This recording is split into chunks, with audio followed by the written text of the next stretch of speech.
शांताकारं भुजंगशयनं पद्मनाभं सुरेशं विश्वाधारं गगन सदृशं मेघवर्णं शुभांगं लक्ष्मीकांतं कमलनयनं योगिभिर्ध्यानगम्यं वंदे विष्णु भवभयहरं सर्वलोकैकनाथं। मंगलम भगवान विष्णु मंगलम गरुड़ध्वज मंगलम पुंडरीकाक्ष मंगलाय तनोहरि। ओम नमो भगवते वासुदेवाय। आज का दिन आप सभी के लिए मंगलमय हो। आज माघ महीने का 10वां दिन है। आइए सुनते हैं माघ मास कथा का 10वां अध्याय। ब्रह्मा जी ने कहा, प्रभु, आज बहुत समय के बाद मैं आपको जान सका हूं। कैसे दुर्भाग्य की बात है कि देहधारी जीव आपके स्वरूप को नहीं जान पाते। भगवान, आपके सिवा और कोई वस्तु नहीं है। जो वस्तु प्रतीत होती है वह भी स्वरूपता सत्य नहीं है, क्योंकि माया के गुणों के शोभित होने के कारण केवल आप ही अनेकों रूपों में प्रतीत हो रहे हैं। देव, आपकी चित्त शक्ति के प्रकाशित रहने के कारण अज्ञान आपसे सदा ही दूर रहता है। आपका यह रूप, जिसके नाभि कमल से मैं प्रकट हुआ हूं, सैकड़ों अवतारों का मूल कारण है। इसे आपने सत्पुरुषों पर कृपा करने के लिए ही पहले पहल प्रकट किया है। परमात्मन, आपका जो आनंद मात्र, भेद रहित, अखंड तेजोमय स्वरूप है, उसे मैं इससे भिन्न नहीं समझता। इसलिए मैंने विश्व की रचना करने वाले होने पर भी विश्वातीत आपके इस अद्वितीय रूप की ही शरण ली है। यही संपूर्ण भूत और इंद्रियों का भी अधिष्ठान है। हे विश्व कल्याण में, मैं आपका उपासक हूं। आपने मेरे हित के लिए ही मुझे ध्यान में अपना यह रूप दिखलाया है।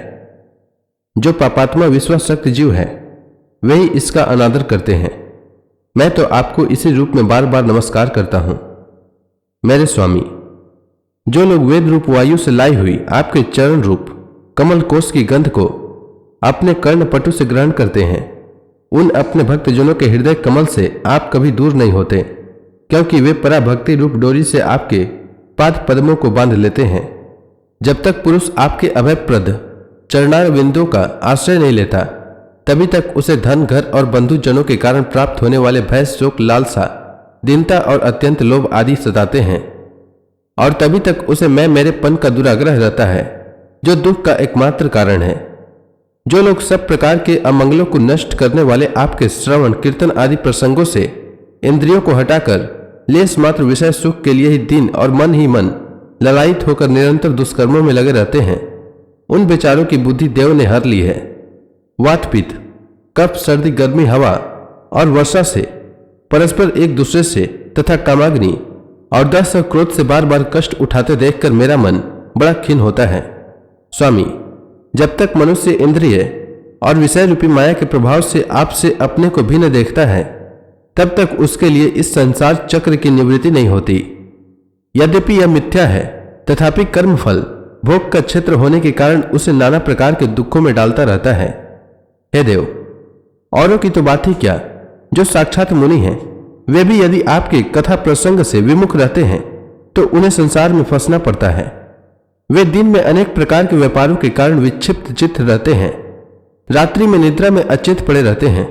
उस समय भी तरह तरह के मनोरथों के कारण क्षण क्षण में उनकी नींद टूटती रहती है, तथा देववश उनकी अर्थ सिद्धि के सब उद्योग भी विफल होते रहते हैं। हे नाथ, आपका मार्ग केवल गुण श्रवण से ही जाना जाता है। आप निश्चय मनुष्यों के भक्ति योग के द्वारा परिशुद्ध हुए हृदय कमल में निवास करते हैं। पुण्य श्लोक प्रभु, आपके भक्तजन जिस जिस भावना से आपका चिंतन करते हैं, उन साधु पुरुषों पर अनुग्रह करने के लिए आप वही वही रूप धारण कर लेते हैं। भगवान, आप एक हैं तथा संपूर्ण प्राणियों के अंतःकरणों में स्थित उनके परम हितकारी अंतरात्मा हैं। इसलिए यदि देवता लोग भी हृदय में तरह तरह की कामनाएं रखकर भांति भांति की विपुल सामग्रियों से आपका पूजन करते हैं, तो उससे आप उतने प्रसन्न नहीं होते जितने सब प्राणियों पर दया करने से होते हैं। किंतु वह सर्वभूत दया असत पुरुषों को अत्यंत दुर्लभ है। जो कर्म आपको अर्पण कर दिया जाता है उसका कभी नाश नहीं होता, वह अक्षय हो जाता है। अतः नाना प्रकार के कर्म, यज्ञ, दान, कठिन तपस्या और व्रत आदि के द्वारा आपकी प्रसन्नता प्राप्त करना ही मनुष्यों का सबसे बड़ा कर्म फल है। क्योंकि आपकी प्रसन्नता होने पर ऐसा कौन फल है जो सुलभ नहीं हो जाता। आप सर्वदा अपने स्वरूप के प्रकाश से प्राणियों के भेद भ्रम रूप अंधकार का नाश करते रहते हैं तथा ज्ञान के अधिष्ठान साक्षात परम पुरुष हैं। मैं आपको नमस्कार करता हूं। संसार की उत्पत्ति, स्थिति और संहार के निमित्त से जो माया की लीला होती है वह आपका ही खेल है। अतः आप परमेश्वर को मैं बार बार नमस्कार करता हूं। जो लोग प्राण त्याग करते समय आपके अवतार, गुण और कर्मों को सूचित करने वाले देवकी नंदन, जनार्दन, कंस निकंदन आदि नामों का विवश होकर भी उच्चारण करते हैं, वे अनेकों जन्मों के पापों से तत्काल छूटकर माया आदि आवरणों से रहित ब्रह्म पद प्राप्त करते हैं। आप नित्य अजन्मा हैं, मैं आपकी शरण लेता हूं। भगवान, इस विश्व वृक्ष के रूप में आप ही विराजमान हैं। आप ही अपनी मूल प्रकृति को स्वीकार करके जगत की उत्पत्ति, स्थिति और प्रलय के लिए मेरे अपने और महादेव जी के रूप में 3 प्रधान शाखाओं में विभक्त हुए हैं और फिर प्रजापति एवं मनु आदि शाखा प्रशाखाओं के रूप में फैलकर बहुत विस्तृत हो गए हैं। मैं आपको नमस्कार करता हूं। भगवान, आपने अपनी आराधनाओं को ही लोगों के लिए कल्याणकारी स्वधर्म बताया है, किंतु वे इस ओर से उदासीन रखकर सर्वदा विपरीत कर्मों में लगे रहते हैं। ऐसी प्रमाद की अवस्था में पड़े हुए इन जीवों की जीवन आशा को जो सदा सावधान रहकर बड़ी शीघ्रता से काटता रहता है, वह बलवान काल भी आपका ही रूप है। मैं उसे नमस्कार करता हूं। यद्यपि मैं सत्य लोक का अधिष्ठाता हूं, जो 2 परार्ध पर्यंत रहने वाला और समस्त लोकों का वंदनीय है, तो भी आपके उस काल रूप से डरता रहता हूं। उससे बचने और आपको प्राप्त करने के लिए ही मैंने बहुत समय तक तपस्या की है। आप ही अधियज्ञ रूप से मेरी इस तपस्या के साक्षी हैं। मैं आपको नमस्कार करता हूं। आप पूर्ण काम हैं, आपको किसी विषय सुख की इच्छा नहीं है, तो भी आपने अपनी बनाई हुई धर्म मर्यादा की रक्षा के लिए पशु, पक्षी, मनुष्य और देवता आदि जीव योनियों में अपनी ही इच्छा से शरीर धारण कर अनेकों लीलाएं की है। ऐसे आप पुरुषोत्तम भगवान को मेरा नमस्कार है। हे प्रभु, आप अविद्या, अस्मिता, राग, द्वेष और अभिनिवेश 5 में से किसी के भी अधीन नहीं हैं। तथापि इस समय जो सारे संसार को अपने उदर में लीन कर भयंकर तरन मालाओं से विशुद्ध प्रलयकालीन जल में अनंत विग्रह की कोमल शैया पर शयन कर रहे हैं, वह पूर्व कल्प की कर्म परंपरा से श्रमित हुए जीवों को विश्राम कर देने के लिए ही है। आपके नाभि कमल रूप भवन से मेरा जन्म हुआ है। यह संपूर्ण विश्व आपके उदर में समाया हुआ है।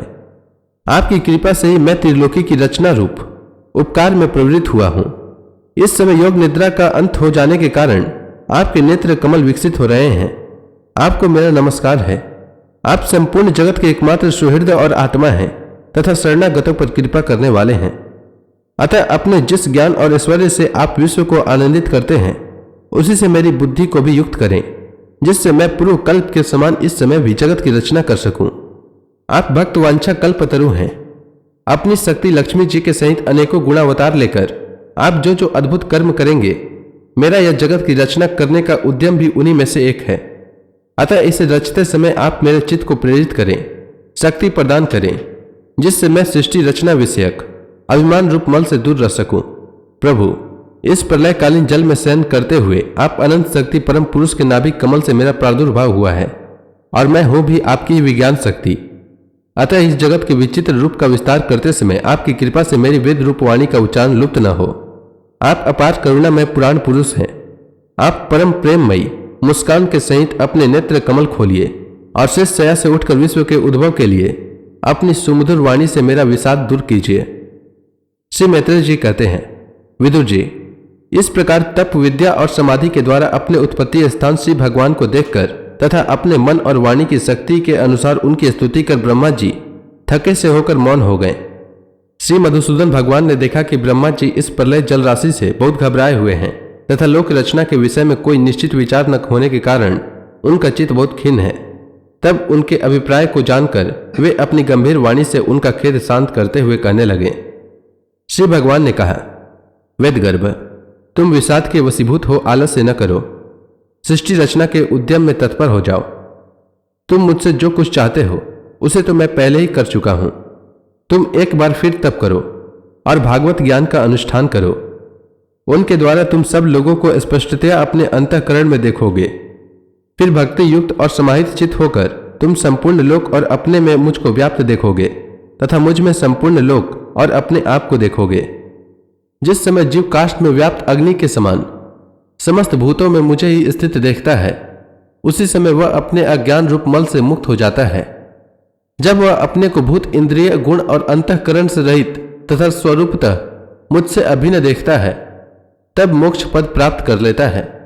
ब्रह्मा जी, नाना प्रकार के कर्म संस्कारों के अनुसार अनेक प्रकार की जीव सृष्टि को रचने की इच्छा होने पर भी तुम्हारा चित्त मोहित नहीं होता। यह मेरी अतिशय कृपा का ही फल है। तुम सबसे पहले मंत्र दृष्टा हो। प्रजा उत्पन्न करते समय भी तुम्हारा मन मुझ में ही लगा रहता है। इसी से पाप में रजोगुण तुमको बांध नहीं पाता। तुम मुझे भूत, इंद्रिय, गुण और अंतःकरण से रहित समझते हो। इससे जान पड़ता है कि यद्यपि देहधारी जीवों को मेरा ज्ञान होना बहुत कठिन है, तथापि तुमने मुझे जान लिया है। मेरा आश्रय कोई है या नहीं, इस संदेह से तुम कमल नाल के द्वारा जल में उसका मूल खोज रहे थे, सो मैंने तुम्हें अपना यह स्वरूप अंतःकरण में ही दिखलाया है। प्यारे ब्रह्मा जी, तुमने जो मेरी कथाओं के वैभव से युक्त मेरी स्तुति की है और तपस्या में जो तुम्हारी निष्ठा है, वह भी मेरी ही कृपा का फल है। लोक रचना की इच्छा से तुमने सगुण प्रतीत होने पर भी जो निर्गुण रूप से मेरा वर्णन करते हुए स्तुति की है, उससे मैं बहुत प्रसन्न हूं। तुम्हारा कल्याण हो। मैं समस्त कामनाओं और मनोरथों को पूर्ण करने में समर्थ हूं। जो पुरुष नित्य प्रति इस स्तोत्र द्वारा स्तुति करके मेरा भजन करेगा, उस पर मैं शीघ्र ही प्रसन्न हो जाऊंगा। तत्ववेताओं का मत है कि पूर्त, तप, यज्ञ, दान, योग और समाधि आदि साधनों से प्राप्त होने वाला जो परम कल्याण में फल है, वह मेरी प्रसन्नता ही है। विधाता, मैं आत्माओं का भी आत्मा और स्त्री पुत्र आदि प्रियों का भी प्रिय हूं। देहादि भी मेरे लिए ही प्रिय है, अतः मुझसे ही प्रेम करना चाहिए। ब्रह्मा जी, त्रिलोकी को तथा जो प्रजा इस समय मुझ में लीन है, उसे तुम पूर्व कल्प के समान मुझसे उत्पन्न हुए अपने सर्वविधमय स्वरूप से स्वयं ही रचो। श्री मैत्रेय जी कहते हैं, प्रकृति और पुरुष के स्वामी कमलनाथ भगवान सृष्टिकर्ता ब्रह्मा जी को इस प्रकार जगत की अभिव्यक्ति करवाकर अपने उस नारायण रूप से अदृश्य हो गए। तो इसी के साथ यह अध्याय समाप्त हुआ। इसके आगे की कथा मैं कल के अध्याय में सुनाऊंगा। तब तक के लिए भगवान हरि का नाम लेते रहें। तो प्रेम से बोलिए भगवान विष्णु की जय, श्री कृष्ण भगवान की जय, लक्ष्मी माता की जय, तुलसी माता की जय, समस्त देवी देवताओं की जय।